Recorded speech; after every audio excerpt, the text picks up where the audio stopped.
Olá a todos que assistem o nosso canal. Eu sou Eduardo, advogado especialista em Direito do Trabalho, e no vídeo de hoje nós vamos falar sobre os efeitos do pedido de demissão no contrato de trabalho e os direitos que envolvem esse assunto. Perguntas como: pedi a demissão, e agora o que acontece? Posso pedir a reversão do meu pedido de demissão em juízo? O que eu tenho direito a receber tendo pedido demissão? E o que eu deixo de receber quando peço demissão? Neste vídeo, vamos esclarecer para você de forma clara e objetiva, portanto, fique com a gente e saiba mais. O pedido de demissão é mais que um mero pedido ao empregador. Ele é também o documento que formaliza a intenção de um empregado ou colaborador da empresa em rescindir o seu contrato de trabalho até então vigente. O trabalhador, para isso, deve redigir uma carta de desligamento da empresa, explicando os motivos que o levaram ao assim proceder, ao assim pedir demissão. Desta maneira, é importante compreender que o pedido deve ser redigido e entregue à empresa com antecedência. O pedido de demissão conta com um requisito para que se torne válido. É necessário que neste pedido não haja qualquer vício de consentimento do empregado ou coação econômica ou moral irresistível. Vou explicar para vocês o que seria um vício de consentimento, ok? Os vícios de consentimento são aqueles que provocam uma manifestação de vontade que não corresponde com um íntimo e verdadeiro querer do empregado. Cria-se aí uma divergência, um conflito entre a vontade manifestada e a real intenção do empregado. Por exemplo, o empregado que é induzido pelo empregador a pedir demissão sob a falsa alegação, a falsa promessa de que receberá todas as suas verbas rescisórias como se houvesse sido dispensado sem justa causa. Essa é uma hipótese que costuma acontecer muito, né? O empregador vem e oferece uma falsa promessa aí de que vai pagar ele como dispensa sem justa causa, mas pede para que ele faça um pedido de demissão. Esse é um exemplo claro aí do vício de consentimento. O empregado faz a carta achando que vai receber aquilo como dispensa sem justa causa. Passamos agora a falar sobre a coação moral ou econômica irresistível, né? Essas duas hipóteses se tratam de ameaça feita ao empregado que é compelido a pedir demissão para evitar um dano maior. Como o exemplo do empregado que se vê obrigado a pedir demissão pelas inúmeras ameaças do seu superior em demiti-lo por justa causa. Esta também, meus amigos, é uma hipótese muito corriqueira no dia a dia brasileiro. Vou tentar exemplificar para que vocês compreendam. Às vezes o empregado falta uma vez no contrato de trabalho. Uma única falta. Essa falta seria passível de quê? De uma advertência. Só que aí vem a empresa e fala: olha, eu vou te mandar por justa causa porque você faltou. Então acaba ameaçando o empregado que, perdido nessa ameaça, acaba pedindo demissão. Seguindo então, para tanto, será necessário aí contratar um advogado para poder reverter o pedido de demissão nessas hipóteses aí que eu citei para vocês, né? Mas assim, é necessário um advogado especialista na área do trabalho, uma vez que a reversão só pode ser feita judicialmente, através de uma reclamação trabalhista. Agora, para os funcionários que de fato pediram demissão, que de fato seria essa a vontade deles, é importante lembrar que o pedido de demissão gera algumas obrigações, como por exemplo, o aviso prévio. O empregado que pede demissão tem a obrigação de cumprir os 30 dias de aviso prévio, sob pena do valor do aviso ser descontado da rescisão que será paga ao final do contrato. No entanto, o cumprimento do aviso prévio fica a critério do empregador e não do empregado. Sendo assim, o empregador pode escolher entre dispensar o obreiro do cumprimento também aceitar o cumprimento do aviso ou também realizar o desligamento imediato e descontar o período do aviso na rescisão quando for efetuar o pagamento das verbas rescisórias. Além disso, quando há o cumprimento do aviso prévio, o colaborador deve seguir sua jornada de trabalho habitual, ou seja, não há possibilidade de redução de jornada de trabalho, como acontece em casos de dispensa sem justa causa.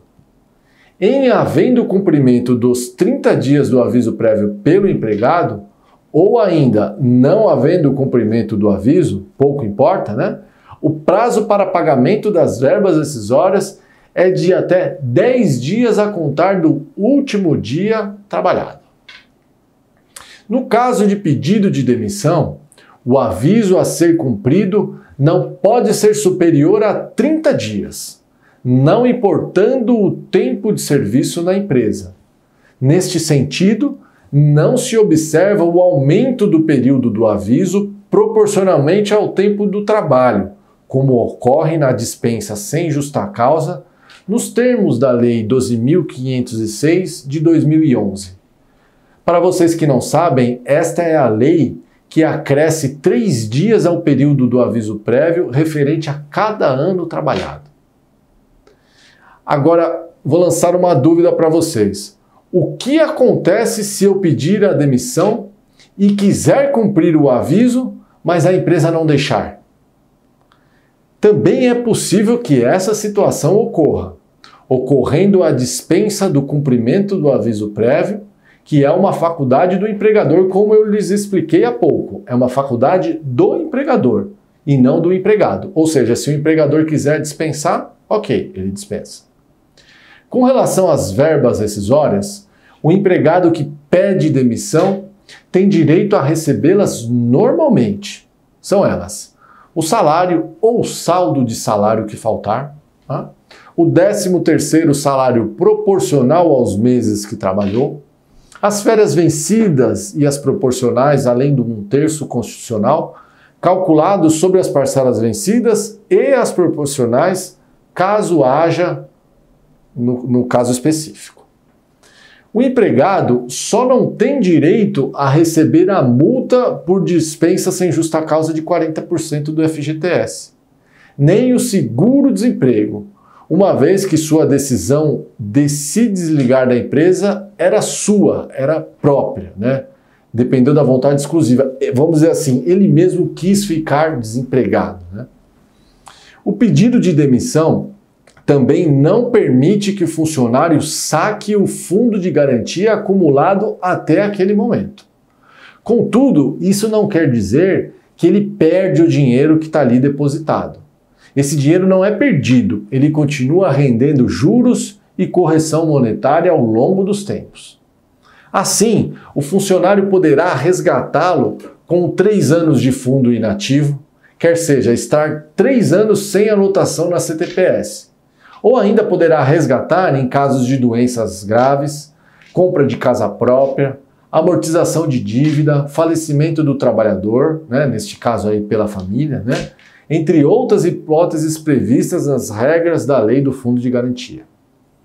Outra dúvida muito recorrente sobre o tema é: eu posso pedir demissão nas minhas férias? A resposta para essa pergunta é sim. Não há na legislação trabalhista qualquer impedimento para isso. Caso o trabalhador, por exemplo, consiga um emprego melhor em outro lugar, pode ele pedir demissão mesmo durante o gozo de suas férias. Outra questão: e no contrato de experiência, posso pedir demissão? No caso do contrato de experiência, que é uma hipótese de contrato por prazo determinado, né, não existe a lei do aviso prévio. Então, você não pode optar por pedir demissão e ainda querer cumprir a quantidade de 30 dias de aviso. E também não haverá por parte do empregador o direito de desconto do aviso prévio indenizado. Porém, o empregado poderá ser obrigado a indenizar o seu empregador em caso de prejuízos causados pela rescisão antecipada, desde que esteja estipulado isso no contrato de trabalho entre as partes, né, nos termos do artigo 480 da CLT. Contudo, essa indenização não poderá exceder aquela que o empregado teria direito em idênticas condições, nos termos do artigo 480, parágrafo 1º da CLT. Ou seja, o valor da indenização não pode ser superior à metade do que o empregado ainda teria direito a receber da empresa se fosse cumprir o contrato normalmente. Outra questão envolvendo o tema, versa sobre a empregada gestante. A pergunta é: posso pedir demissão grávida? Sim, a resposta é sim. Se o pedido de demissão foi voluntário e sem coação, pode sim a empregada gestante pedir demissão. Lembrando, porém, que a trabalhadora que assim o fizer não poderá pedir posteriormente a estabilidade gestante prevista aí na ADCT da nossa Constituição Federal, né? Por fim, é importante sempre consultar um advogado especialista antes de realizar o seu pedido de demissão, para que ele te oriente se o pedido de demissão é o melhor ou o único caminho, ou se há outra possibilidade de rescisão do seu contrato de trabalho. Nesta linha, nós advogados continuamos aqui à sua inteira disposição caso necessite de um serviço especializado para fazer valer o seu direito. Se você gostou desse vídeo e quer mais dicas e informações sobre direito do trabalho, confira nossa playlist de vídeos trabalhistas em nosso canal e fique por dentro dos seus direitos. Lá na playlist você vai encontrar vídeos de direito organizados por tema e por área do direito, facilitando a localização do conteúdo que você busca, trazendo sempre a informação pretendida e atualizada. Não se esqueça de curtir e compartilhar nosso conteúdo com seus amigos, familiares e nas redes sociais. Inscreva-se no nosso canal para ficar sempre atualizado dos novos vídeos com assuntos de interesse público sobre direito do trabalho. Dúvidas e sugestões podem enviar pelo canal, pelo e-mail e por nossa página na web www.ggradvogados.com.br. Até breve, um grande abraço e até a próxima.